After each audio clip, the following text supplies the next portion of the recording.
పడిందా? రేయ్ అయ్యా. పొద్దున్నే పెందలగడ రండి, ఆ చెరుగొట్టి పొలాన్ని మంజాలాలి. అలాగేనయ్యా. ఇదిగో రేపు బసవగాడి ఇంట్లో పెళ్లి, మాకు పనులున్నాయి, కుదరదు. మీరు ఎలాగా బేవార్స్గా ఉన్నారు కదా, వెళ్ళి ఇస్తరాకులు నాకిరండి. కనీసం ఇంట్లో పూట భోజనాలన్నా మిగులుతాయి.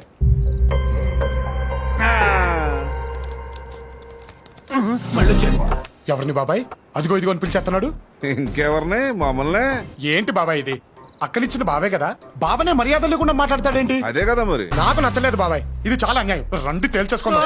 ఏయ్, ఏంటి తెలిసేది? నీతో పాటు మమ్మల్ని కూడా బయటికి ఎంటేస్తారు. వలెటోడివే. లేకపోతే ఏంటి బాబాయ్, మనం ఎంత పనికిరాని వాళ్ళం, బేవర్స్ గాళ్ళం అయితే మాత్రం అతను అలా మాట్లాడొచ్చా? కరెక్ట్ కాదు కదా. ఇప్పుడు అదిగా ఏంట్రా అది?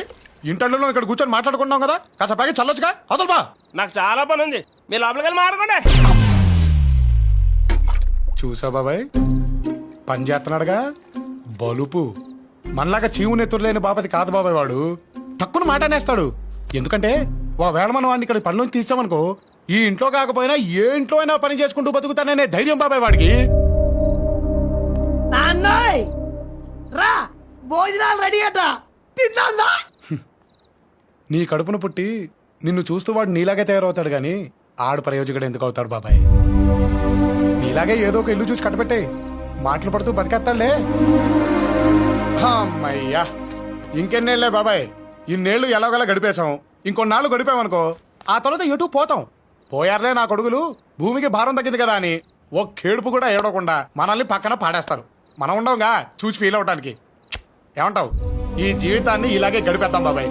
ఇదిగో ఈ అరుగున్నంత కాలం మన జీవితానికి ఢోకానే లేదు బాబాయ్. ఉంటా మరి, ఉంటా.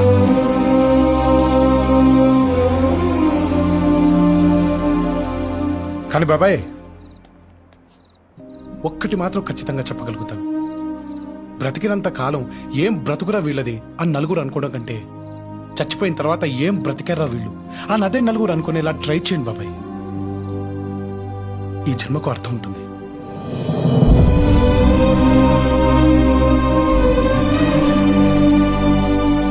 రేయ్ ఆ యూరియా బస్తాలు ట్రాక్టర్ ఎక్కడరా? వెళ్ళిపోయారు కదండి. ఎవరు? అల్లుళ్ళు ఇద్దరు పొద్దున్నే ఆ ట్రాక్టర్ తీసుకుని పొలానికి వెళ్ళిపోయారండి అయ్యా. వాళ్ళు పొలం వెళ్ళారా? మా ఆయన పొలం వెళ్ళారా? ఏంటి, పొలానికి వెళ్ళారా? అల్లుళ్ళు ఇద్దరు పనికి వెళ్ళారా?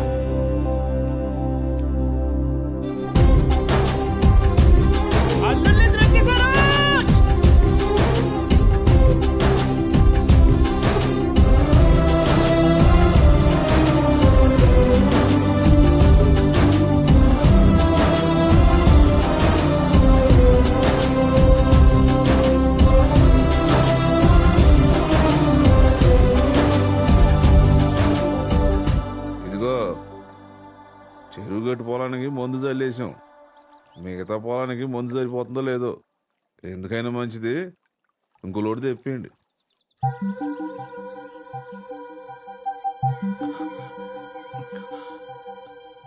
అలాగే బావా.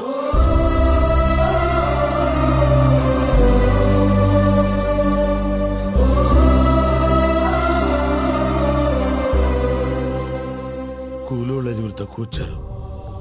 డబ్బులు ఇచ్చేటప్పుడు చూసుకొని.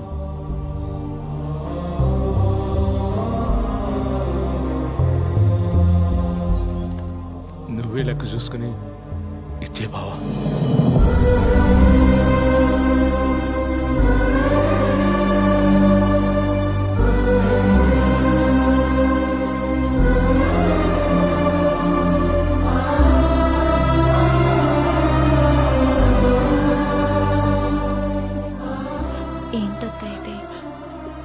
రోజు నేను పైకి నవ్వుతున్నా, లోపల మాత్రం చేస్తున్న పని ఇదేనే.